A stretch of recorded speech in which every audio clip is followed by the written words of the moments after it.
안녕하세요. 국내 독자 기술로 개발된 한국군의 두 번째 3,000톤급 중형 잠수함 암무함이 착공 4년 만에 웅장한 모습을 드러냈다. 서욱 국방부 장관은 10일 오후 거제 대우조선해양 옥포조선소에서 암무함 진수식을 주관했다. 암무함은 2018년 9월 진수한 도산 안창호함에 이은 장보고 3급 배치 2번함으로 국내에서 독자적으로 설계하고 건조됐다. 배치는 같은 종류로 건조되는 함정들의 묶음을 가리킨다. 배치 1에서 2, 3으로 갈수록 함정 성능이 개선된다.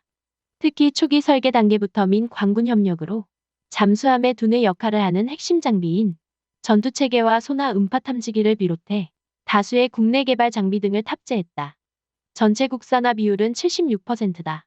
기존 1,800톤급 장보고 2보다 몸집이 2배 커진 암무함은 길이 83.3m, 폭 9.6m로 AIP 공기분류 추진 시스템을 갖춘 디젤 잠수함이다. AIP 시스템을 갖추면 구형 잠수함과 달리 수면 위로 부상하지 않고 수중 작전이 가능하다. 실제로 암무함은 2주 이상 잠항이 가능해 해군의 잠수함 작전 범위가 넓어질 전망이다. 수중 최대 속력은 37km 지상으로 탑승 인원은 50여 명이다. 암무함은 도산 안창호함과 마찬가지로 잠수함 발사 탄도미사일 SLBM 발사관이 6개인 콜드런치 방식 수직 발사대를 갖춘 것으로 전해졌다. 이는 기존의 군이 보유한 1,200톤급 및 1,800톤급 잠수함과 가장 다른 특징이기도 하다. 특히 콜드런치는 발사관에서 고압 고열의 가스로 밖으로 불어낸 미사일이 점화해 날아가도록 하는 방식이다. 미사일이 발사관 내에서 점화된 후에 발사되는 핫 런치 방식보다 잠수함 손상을 줄일 수 있고 적에 노출될 가능성이 줄어든다는 장점이 있다. 현재 3,000톤급 잠수함을 건조 중인 것으로 알려진 북한 역시 같은 방식의 SLBM 콜드런치 기술을 개발 중인 것으로 알려졌다. 다만 군은 공식적으로는 3,000톤급 잠수함의 수직 발사관 장착 여부나 직경 길이는 물론 SLBM 개발 여부를 언급하지 않고 있다. 군용 무기에서 시제품 프로토타입은 보통 실전에 쓰지 않지만 해군 함정의 경우에는 예외다. 배능 건조 비용이 너무 많이 들기 때문이다. 다만 이렇게 투입된 1번함은 운용상의 문제점 등을 찾는 역할이 크다는 점을 생각하면 암무함부터는 보다 안정적인 전력으로 운용되는 셈이다. 특히 도산 안창호급은 국내 최초의 3,000톤급 잠수함으로 북한이 심포조선소에서 건조하고 있는 신형 잠수함의 규모와 비슷하다. 국방부는 차후 배치2, 배치3을 일건조할 때 각각 3,600톤급과 4,000톤급으로 하기로 했는데 이 잠수함들의 핵추진 연료가 사용될지에 대해서는 언급을 피하고 있다.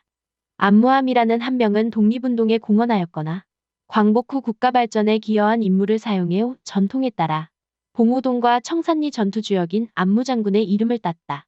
안무장군은 대한제국 진위대 출신으로 일제의 군대 해산에 항거하면서 독립운동에 투신했다.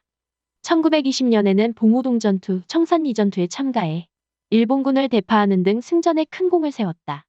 그러나 1924년 일본 경찰의 습격으로 총상을 입고 체포대 같은 해 순국했다. 정부는 1980년 건국훈장 독립장을 추서했다. 이날 진수식에는 안무장군의 후손도 참석하였습니다. 서 장관과 부석중 해군 참모총장, 최호천 방위사업청 미래전력사업본부장, 이성근 대우조선해양 대표이사 등이 참석했다. 다만 신종 코로나 바이러스 감염증, 코로나19 상황을 고려해 규모는 대폭 축소됐다. 방사청 관계자는 필사즉생의 정신으로 독립전쟁을 펼쳤던 안무장군의 국가 수호 의지를 이어받은 안무함은 억제력을 갖춘 전략무기체계로 전방위적 위협에 효과적으로 대응하는 국가안보의 핵심적 역할을 하게 될 것이라고 강조했다. 한편 이날 함정이 연결된 진수줄 절단은 해군 관습에 따라 서 장관의 부인인 손소진 여사가 절단했다. 이어 서 장관 내외가 배의 안전을 기원하는 의미에 샴페인 브레이킹 깨뜨리기를 했다. 현대의 진수식은 19세기 초 빅토리아 여왕 시절에 영국에서 유래됐다. 나라마다 조금씩 차이는 있지만 한국은 영국과 유사하게 진수자가 진수도끼로 테이프를 절단하고 샴페인병을 선체에 부딪혀 깨뜨리는 순서로 진행한다. 여성이 진수줄을 절단하는 것은 아이가 태어났을 때 대모를 지정하던 종교의식의 연장이다. 진수줄을 자르는 것은 탯줄을 자르는 것에 비유되기도 한다. 이날 진수식에는 안무장군의 증손자인 강용구 씨도 자리를 함께했다. 서 장관은 축사에서 올해가 봉오동 청산리 전투 100주년과 6.25 전쟁 70주년인 점을 언급하며 강한 안보가 평화의 기반이 된다는 것은 변함없는 우리 정부의 철학이라며 우리 군은 확고한 군사 대비 태세를 유지한 가운데 강한 힘으로 북한의 비핵화와 항구적인 평화 정착을 지속 뒷받침할 것이라고 강조했다. 안무함은 앞으로 인수평가 기간을 거쳐 2022년에 해군에 인도되며 이후 전력화 과정을 거쳐 실전 배치될 예정이다. 감사합니다.